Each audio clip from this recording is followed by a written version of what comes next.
এই দেখ দেখ কি জিনিস আসছে রে। বন্ধুরা এখানে এসেছিলাম হালিম খেতে। এখানে এসে দেখি ওনার নামই হালিম। নেলে ওরা তো বন্ধুরা আজকে হঠাৎ একটা মেলায় চলে আসলাম। এসে আমরা একটু ফুচকার দোকানে এসেছি, ফুচকার অর্ডার দিয়ে দিচ্ছি। আর এই যে ফুচকা বানাচ্ছে সাকিব। মাগনা কিছু পাওয়া যাবে তোর দোকানে? ফ্রিতে কিছু পাওয়া যাবে? হ্যাঁ যাবে না কি? বিড়ি। আমি বিড়ি খাইনি। আমি ওইটাই বাংলা দিয়ে মানুষকে। তো বন্ধুরা আমাদের প্লেট দিয়েছে কিপটামি করে। আলু ভর্তা অল্প অল্প দিয়েছে এর ভিতরে। হ্যাঁ আমাদের কম কম দিয়েছে। আমাদের দোকান ভালো না, মোটেও স্বাদ না। হ্যাঁ আমি খাবো না, আমি টাকা দেবো না। আমি কিন্তু টাকা দেবো না, দোকানদার খেলে কিন্তু টাকা দেবো না। এই দোকানদার খেলে আমি টাকা দেবো না, ফ্রিতে। ও জানি যে দোলাই ঝালমুড়িটা অস্থির লাগে।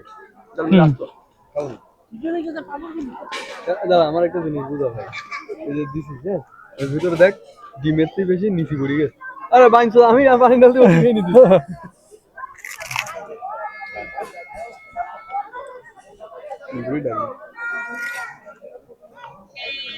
ওই খাবার খাচ্ছে না।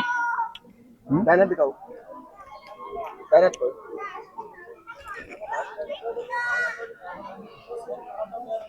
এই দেখ দেখ কি জিনিস আসছে রে। ফুচকা খেয়ে ঘুরতে বের হলাম। এখানে খাওয়া দাওয়া চলতেছে, আমরা একটু ঘোরাঘুরি করতেছি। ঘুরে আবার চলে আসলাম আমরা সেই মেলায়। মেলায় এসে একটু ঝালমুড়ি বানাতে অর্ডার দিলাম, ঝালমুড়ি খাচ্ছি। আর এখানে এসে একটু লাইক দিতে বললো। যাই হোক ঝালমুড়ি বানাচ্ছে মজাদারভাবে, আমরা খাবো ওড়াদোড়া করে। আমি উপর থেকে একটু ভিউ নিয়ে দেখানোর চেষ্টা করলাম কেমন দেখা যাচ্ছে মেলাটা। আমি জাস্ট মেলা ঘুরতে এসেছি এখানে। বন্ধুরা এখানে এসেছিলাম হালিম খেতে। এখানে এসে দেখি ওনার নামই হালিম। নেলে ওরা আজকের ব্লগটি এখানে শেষ করতেছি। দেখা হবে নেক্সট কোনো ব্লগে। ততক্ষণ ভালো থাকবেন, সুস্থ থাকবেন। আল্লাহ হাফেজ। আর যারা যারা এখনও লাইক করেননি একটু লাইক করে পাশে থাকবেন। ধন্যবাদ।